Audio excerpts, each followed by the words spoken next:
धर्मस्नेही बंधुओं, यहाँ पर हम सभी योग सार का आनंद ले रहे हैं और आनंद ही नहीं आत्मा की अनुभूति लेने का प्रयास कर रहे हैं, क्योंकि ये परम सत्य है। जिसमें हमने सुख माना उसमें सुख है ही नहीं, तो सुख मिलेगा कहाँ से? सुख तो यहाँ है। एक बार का छोटा सा दृष्टांत है, हल्का सा। एक व्यक्ति, हो सकता है विनोद का बच्चा, छोटा बच्चा मान लो, छोटा बच्चा बाहर कुछ, अब बच्चा कह दो, माता कह दो, बच्चा नहीं, बच्चे का वैसा नहीं, चलो माँ ले लो, बच्चा ले लो, बाहर कुछ ढूंढ रही थी। क्या? कुछ ढूंढ रही थी। तो कोई व्यक्ति निकला, एक ज्ञानी, बोले माँ क्या ढूंढ रही हो? बोले मेरी सुई खो गई, वो मैं ढूंढ रही हूँ। तो माँ से कहा, माँ एक काम करो, यहाँ कहाँ गिरी? अंदर गिरी होगी। अरे बोले किसी ने कहा है कि प्रकाश में खोजो। क्या? तो मैं बाहर आ गई, अंदर अंधकार था। तो उसने कहा, ज्ञानी ने, बोले माँ बाहर खोजने से नहीं मिलेगी, बाहर प्रकाश में नहीं मिलेगी, क्योंकि है तुम्हारी सुई कहाँ? अंदर। अंदर प्रकाश करके देखो। प्रकाश का मतलब उसका ये नहीं था कि प्रकाश में, आजकल अर्थ दूसरा लगा लेते हैं, सुनते तो है नहीं पूरा, और कहीं का अर्थ कहीं लगा ले तो डिस्टर्ब हो जाता है। तो आचार्य महाराज ने कहा, संबोधन किया, माँ उसके कहने का अर्थ यह था कि अंदर खोजो प्रकाश करके, बाहर मत खोजो। बाहर सुई गिरी ही नहीं, तुम खोजने लगे हो, दिन भर निकल जाएगा, नहीं मिलेगी। ऐसे हमारी आत्मा का सुख अंदर है। कहाँ पर है? अंदर है। अंदर ज्ञान का प्रकाश का अभिज्ञाता आएगी, या तो आज आएगी या कल आएगी। बहुत सुंदर विषय दिया सच में। अभी तो हम सोच रहे थे ना, क्या लिखाना पंचास्ती का है, क्या करना छद्रव्य, क्या याद करना। आजकल अपन क्लास भी लगभग बंद इसी में सोच रहा, लेकिन शाम की क्लास जो चलती पाठ रूप में, प्रवचन रूप में, वो क्लास रूप में शुरू कर दें फिर से। कुछ तो याद करेंगे, जितने आते बच्चे उतने याद करेंगे। आप लोग भी बूढ़े बूढ़े याद करना, नहीं भी हो तो भी करना, और नहीं भी हो तो भी करना। क्या परेशानी? पुरुषार्थ करना, प्रयास करना। तो हमारे आचार्य का अंदर प्रकाश करके देखो, अंदर ज्ञान का प्रकाश होगा। और वास्तव में जब सम्यक ज्ञान हो जाता है तो अंदर की सामग्री दिखती है। अब अंदर प्रकाश नहीं, अंधेरा छाया हुआ है, हम देखने प्रयास, अथवा हम दूसरी जगह प्रयास करते हैं। जैसे मैंने कहा था एक भी सुनाया होगा, किसी कोई भगवान के पास पहुंच गया, बोले भगवान मुझे शांति दो, मुझे सुख दो, मैं बहुत परेशान हूँ, ऐसा हूँ वैसा हूँ, अनेक प्रकार का। तो भगवान ने कहा, कोई देव अवतरित हुआ और देव ने कहा उसको शिक्षा की दृष्टि से, आप एक काम करना, एक तालाब के किनारे आना, वहाँ बैठना, वहाँ मगर आएगा, मगर तुम्हें सुख देगा, शांति देगा। तो फिर क्या हुआ कि वो पहुँच गया। समय के अनुसार बताने पर उसने देखा यहाँ तो कोई नहीं है, पर वो मगर रूप में निकला। तो मगर कहता है उस मानव से, क्यों मानव, तुम किस लिए आए हो? बोले भगवान ने भेजा है, कहा है कि तुम वहाँ जाओ, तालाब के किनारे मिलो, एक जानवर या मगर आएगा, वो शांति देगा। बोले मनुष्य एक काम कर, पहले मुझे एक लोटा पानी पिला दे, मैं बहुत प्यासा हूँ। क्या बोला? समझ रहे हो बच्चे तुम लोग सब है? क्या बोला? एक लोटा मुझे पानी पिला दो, मैं बहुत प्यासा हूँ। कहाँ पर है वो? तालाब में। और क्या कहता है ज्ञानी? एक लोटा पानी पिला दो। तो मनुष्य कहता है, क्योंकि मनुष्य की खोपड़ी बड़ी तेज चलती है, कुछ लोग ज़्यादा ही तेज होते हैं, अने अपनी बुद्धि को सर्वश्रेष्ठ मानते हैं, वही घातक है हमारा। मैं एक सोच रहा था अभी सोच में बैठे बैठे कि जो अच्छा लगे वो मत करो, जो अच्छा हो वो करो। क्या? जो अच्छा लगे, क्योंकि हमें तो कुछ भी अच्छा लगता है। शराब पीने वाले को शराब अच्छी लगती है, मांस खाने वाले को मांस अच्छा लगता है, गुटखा खाने वाले को गुटखा अच्छा लगता है, गंदे काम करने वालों को गंदा काम अच्छा लगता है। जो अच्छा लगे वो नहीं करना, जो अच्छा हो, सच्चा हो। क्या? अच्छा हो और सच्चा हो, वो काम करना है। अच्छा लगे तो दुनिया में फिर इसलिए लोग क्या करते हैं, जो मुझे अच्छा लगे मैं कर रहा हूं, तो वो अच्छे में भटक जाते हो, यही पतन का कारण होता है, वही सबसे बड़ा दुख का भी कारण है। ध्यान रखना, दुख का कारण कुछ नहीं है, हमारी उल्टी सोच, हमारी विपरीत सोच, हमारी गलत बुद्धि, हमारी धारणा गलत, ये हमारा दुख का कारण बन जाता है। जैसे हमने बताया आपको, संसार के इंद्रिय विषय में सुख नहीं है, पर व्यक्ति कहाँ जब रुला हुआ है, कहाँ फंसा हुआ है, वो आप लोग जानते हो। आप लोग घर में रहते रहते इतने साल हो गए, बताओ वास्तव में सच्चा सुख मिला क्या? दुखी है। क्यों? अपन पाने को मत रहे हैं, किसको मत रहे? पानी को। और पानी को मतने से हम सोच रहे घी मिल जाएगा, घी है ही नहीं उसमें। घी है ही नहीं, कहां से मक्खन मिलेगा, कहां से दूध मिलेगा, कहां से दही मिलेगा? नहीं मिलेगा। इसी तरह बाहरी सुख में सुख नहीं है। तो मानव बोले हे मगर मैं तो तू शांति की आस लेने आया था, वो भी भगवान ने भेजा था इसलिए, और तू मूर्ख है, अज्ञानी है। क्योंकि हर अज्ञानियों को सामने वाला ज्ञानी भी अज्ञानी दिखता है। क्या? हर अज्ञानी को सामने वाला ज्ञानी भी अज्ञानी दिखता है। हर मूर्ख को सामने वाला ज्ञानी भी मूर्ख दिखता है। ये सोच है, विषय है। तो उसने कहा मूर्ख, तू मुझे क्या शांति देगा, कैसे सुख देगा? बोले क्यों?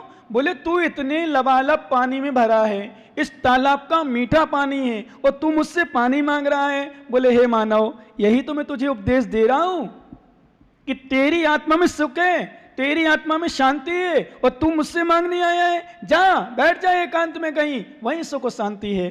कहने का अर्थ हमारे आचार्य का यही, वास्तव में बाहर सुख नहीं है। बाहरपन खोजते हैं, इसमें सुख मिलेगा, उसमें सुख मिलेगा, कहीं नहीं है। हमारी आत्मा में सुख है। कहाँ है? अंदर, बाहर है ही नहीं। हम विश्वास करो बाहर खोजते हैं। हर व्यक्ति संसारी प्राणी, और जितने योगी बने, जितने भगवान बने, ध्यान रखना बच्चा, रख दे कागज, अभी सुनना भी है ना ध्यान से, कागज रख दे पर पढ़ना, हाथ तुझसे करे, बाद में पढ़ना, सुनना ध्यान से ना। आए हो बेटा, मौका मिला है, सुन लो अच्छे से। हैं, कल भी मैंने कहा था अच्छे सुना करो, क्योंकि हो सकता है तुम्हें समझ में नहीं आएगा ये, लेकिन थोड़ी थोड़ी सब ध्यान रखना। क्या नहीं समझ रहे हो ना कहीं कोई शब्द तो समझ में आएगा। ऐसा नहीं समझदार नहीं है, बहुत समझदार है बच्चे। और बच्चे में तो कहूँ बहुत समझदार होते हैं। बच्चों की इतनी बुद्धि चलती है, बड़ों से बुद्धि बच्चों की। इसलिए मैं बच्चों को ही प्रवचन करता था विशेष, और बच्चों का विषय देता था। क्यों? ये बूढ़े बाढ़े तो सुन गया नहीं, बूढ़े बाढ़े तो चिकने हो जाते हैं। इनकी तो स्लेट में भरी भराई होती है, इनको तो मानना ही नहीं, समझना ही, सुधरना ही नहीं। ये नई स्लेट है, यदि ये सुधर गई ना तो बहुत कुछ मार गया। जिनने समझ लिया, सुन लिया, बहुत शक्ति होती है इनकी समझने की।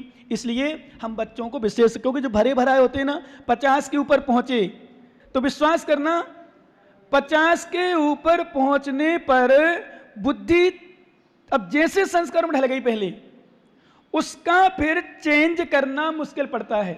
और नए बच्चों को संबोधन करना, यदि अच्छे से इनको टेकल किया, इनको क्या है, कई बार इनको सलाहकार, उपदेश देने वाले, अथवा संबोधन करने वाले, अथवा संगति इनकी असर गलत पड़ जाती। मैं तो हमेशा कहता हूं, कभी भी कोई बच्चा, कोई बच्ची नहीं बिगड़ सकती। ध्यान रखना कमलेश जी, कभी भी, यदि इनको संगति अच्छी मिलती रहे तो कभी नहीं बिगड़ सकते। नियम है, इस संगति से डिस्टर्ब हो जाता है, अच्छों का परिणाम खराब हो जाते हैं, अच्छों का।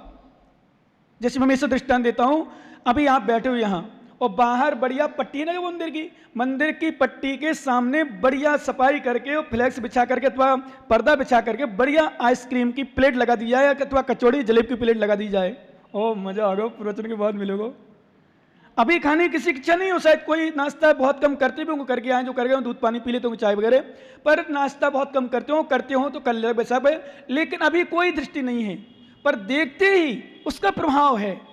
इसी तरह हमें जैसे संस्कार मिलते हैं, हम कई बार क्यों आप लोगों को टोकते हैं, बोलते हैं, समझाते हैं, बच्चों को बोलते हैं बेटा संस्कार अच्छे रखो, संगति गलत में रखो, कहीं गलत। क्योंकि मैं समझता हूँ छोटी बच्ची ना, चेतन की बिल्कुल छोटी मान लो, इसको मान लो, इसको भी भान है कि पाप क्या होता है, गारंटी है मेरी।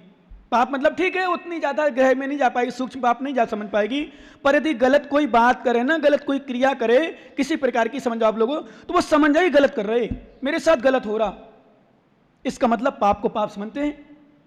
और स्वयं यदि करें तो फिर तो गलत करते ही जानते हैं, है ना। हर व्यक्ति एवं मान के चलो 5-6 साल का बच्चा बच्ची भी समझ जाता है। जैसे बेटा मंदिर की चटक खाती है क्या? मंदिर में बादाम रखी थी फोड़ के खा लेती क्या?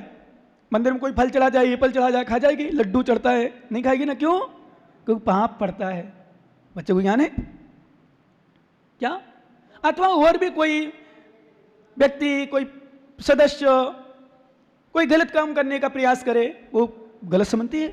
तो यहां कहने का अर्थ, बड़े बड़े लोग तो समझते हो, हमारे यहां तुमने कहा था 8 वर्ष के बाद, ध्यान रखना माताओं जितनी हो, 8 वर्ष के बाद बच्चा अपने यहां समझदार, ज्ञानी, बुद्धिजीवी हो जाता है, और अपन आगम की सिद्धांत में चलें, आगम से, तो विश्वास करना 8 वर्ष का बालक मुनिराज बन सकता है और मुनिराज बन के 8 वर्ष का ही बालक 2 अंतर्मुहूर्त के बाद 3 अंतर्मुहूर्त के बाद 8 वर्ष का बालक केवल ज्ञान प्राप्त करके भगवान ही बन सकता है। कौन? वो 8 वर्ष का बालक। तो क्या नहीं समझ सकता? जो केवल ज्ञानी हो सकता है 8 वर्ष का बच्चे की बात करूंगा अभी, 8 वर्ष का बालक मुनिराज बन सकता है और छपक श्रेणी पर आरूढ़ होकर केवल ज्ञान प्राप्त कर सकता है। इसका मतलब समझ है? तो मेरा कहने मतलब बच्चों से विशेष रूप से सभी लोगों से, माता पिताओं से, पेरेंट्स से, इनका संगति का ध्यान दो। संगति का ध्यान दोगे तो अपने परिणाम, क्योंकि व्यक्ति कोई बिगड़ना नहीं चाहता, हर व्यक्ति चाहता मेरा कल्याण हो, मुझे मोक्ष मार्ग मिले, मैं अच्छा करूं, पर संगति से ध्यान रखना। विशेष जो समझते हो बात को मेरी और थोड़ा सा कान में पढ़ रहे हो सब, तो संगति से व्यक्ति क्या होता है, कई विषय में देखता हूं। जैसे अभी देखे ना बच्चों ने हर बच्चे से कहा बेटा धोख दे धोख दे धोख दे, क्यों?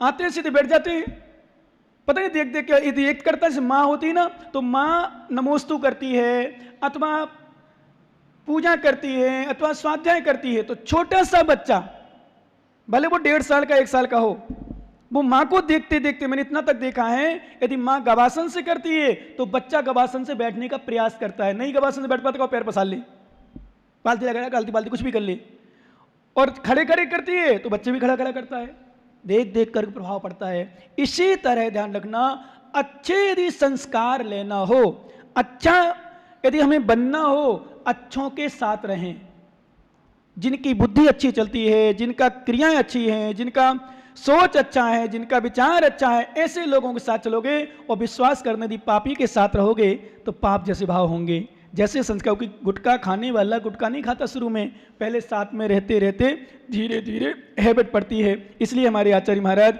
योगेंद्र देव स्वामी ने, अब आ जाओ मेन विषय पे, जो पुण्य पाप की चर्चा चल रही थी कि व्यक्ति क्या करता है, पुण्य को हो, जब बार बार वही पढ़ाया जाएगा, वही सिखाया जाएगा, तो वो व्यक्ति, छोटा बच्चा भी कहता पुण्य है, पुण्य से क्या है, जबकि जानते ही नहीं पुण्य पाप क्या है। उन बच्चों को, छोटे छोटे बच्चों को आत्मा की बात पढ़ा दी जाती है, आत्मा में लीन हो जाओ, शुद्धात्मा में लीन हो, शुद्धात्मा ही हमारी सब कुछ है, शुद्धात्मा से परे परमात्मा भी कुछ नहीं है, परमात्मा भी ये हैं, भगवान भी ये हैं, गुरु भी ये हैं, जिनवाणी ये है, पंच परमेष्ठी ये हैं। जबकि ये श्रेणी, इनका विषय है आध्यात्म में कि किस नए से ये है, किस अपेक्षा से ये है, गलत स्वीकार कर लिया तो उनको पढ़ाया ही जाता है यही, बस क्रियाचर्या थोड़ी की जाती है, अब सामग्री नहीं खाना, आलू नहीं खाना, ये नहीं करना, बाकी और सब कुछ करते हैं, राग द्वेष मोह ईर्ष्या छल कपट सब कुछ, झूठ सब कुछ होता है। तो आचार्य महाराज कहते हैं ज्ञानी समझो, पुण्य को कभी हे मत कहना। ध्यान रखना, जितने लोग मेरी बात सुन रहे हो, कभी भी पुण्य को, कभी तुम्हारे यहाँ आ भी जाए कोई इटावा में ऐसा कोई विद्वान पंडित आ सकता है और तुम्हें पता नहीं चलेगा। कई बार ऐसे पंडित लोग घूमते हैं, समाचार एक दूसरे लेते हैं, भाई साहब पंडित की आवश्यकता है क्या, तुम्हारे यहाँ पाठशाला लगाने के लिए, तुम्हारे लिए कुछ शिविर लगाने के लिए, तुम्हारे लिए कुछ, ऐसे घूमते हैं बहुत फ्री में, बोले आपका कुछ नहीं लगेगा, हमारा सब कुछ, यहाँ तक कि पेन कापी पुस्तक बैग भी तुम्हें फ्री में दी जाएगी और पढ़ा दिया जाएगा। छोटे छोटे बच्चे हैं, उनने कहा बेटा स्थापना नहीं करते, भगवान सामने है, भगवान के सामने स्थापना क्या बच सकता है, ये पंथ है। ध्यान रखना, जो कहते हैं स्थापना की आवश्यकता नहीं, ठोना की आवश्यकता है, जब हमारे सामने परमात्मा साक्षात विराजमान है तो परमात्मा क्या रखना, उनको ये पता नहीं ज्ञानियों को कि स्थापना संदीकरण और आवाहन क्रिया अंग हैं पूजा के, ये पता ही नहीं। पूजा के अंग क्या होते हैं, उन्हें आरती नहीं जलाना, दीपक नहीं जलाना, क्यों, पुण्य का काम कर रहे हो ना, बोलो ना हाँ, सब लोग, सब बच्चे बोलो, देखो बच्चे से बुलवा देंगे हम जो कहें, वैसे पुण्य का काम करते हो ना पूजा करके, तो इसमें पाप होता है, आग जलती है, हिंसा होती है, जीव की बार बाधा होती है, जीव को बाधा होती है, देखो इसमें कितने सारे मच्छर भी गिर जाते, कभी कभी लाइट के कहीं कुछ होता है, अग्नि का एक जीव है बेटा, ऐसे नहीं जलाते, देखो होंगे तो सब नहीं जलाते, नहीं जलाना चाहिए, पाप पड़ता है, ऐसा सिखा देते, मान जाते बच्चे। उनको ये नहीं पता आगम में क्या भरा पड़ा। अरे ज्ञानी, तू मंदिर में पूजा कर रहा है, दीपक जला रहा है, अब से के लिए गर्म पानी कर रहा है, इसमें पाप पड़ रहा है, और घर में रोटी बना रहा है, उसमें आग नहीं जलती, उसमें पाप नहीं पड़ता, घर में भोग भोग रहा है, उसमें पाप नहीं पड़ता, घर में आरंभ सारंभ क्रिया करे, उसमें पाप नहीं पड़ता, इसके लिए पाप है। बोले नहीं बेटा ये नहीं करते, तो जैसा बच्चों को पढ़ा दिया वैसे पढ़ लिया उनने। हिंसा होती है, हिंसा करके धर्म तो कहाँ का उचित है, हिंसा में धर्म थोड़ी होता, अहिंसा परमो धर्म है ना बेटा, अपने यहाँ सूत्र अहिंसा परमो धर्म। देखो बच्चे सब कैसे रिलाए, ऐसे ऐसे, हाँ मंदिर से बच जाओ, मंदिर से बच जाओ। फिर सुनो, उनसे कहना, उन ज्ञानियों से, उन माताओं से जो तुम्हारे साथ में हो, सहयोगी पार्टी तुम्हारे साथ में पूजा आगे पीछे करती हो, क्योंकि वो करते हैं मंदिर से तो बच जाओ, मंदिर में तो हिंसा क्यों करो। मंदिर में एक बार मेरे पास आए, मैं शुरू में छोटे में था 2004 में, बोले महाराज एक प्रश्न है, मैंने बताओ। बोले महाराज घर में पाप करते हैं। ओ माता सुनो प्रश्न है, घर में पाप करते हैं, अभी हमारे सुनो पर आपकी सुनेंगे। घर में पाप करते हैं तो मंदिर में धोते हैं, और मंदिर में पाप करें तो कहाँ धोएंगे? मैंने कहीं नहीं धो सकते। अन्य क्षेत्र कथम पापम धर्म क्षेत्र विनश्यति, धर्म क्षेत्र कथम पापम ज्वाजिलोपभवसति, ये सूत्र है। तो मैं नहीं समझ पाया पूछना क्या चाह रहा। फिर बोले महाराज मेरा प्रश्न ये है, मतलब कहने का, हम लोग मंदिर आते हैं कर्म काटने के लिए, वो आग जलाना, जल गर्म करना, धूप जलाना, धूप खेना, धूप के लिए आग करना, ये हिंसा नहीं है, ये पाप नहीं है। यहाँ हम लोग घर में पाप करते, क्योंकि वो भी हम लोग बोलते हैं तो वो समझते हैं इतना कि घर का बोल देंगे महाराज साधु। तो आचार्य महाराज ने स्पष्ट सूत्र दिया, शाबद्ध लेसो बहु पुण्य रासो।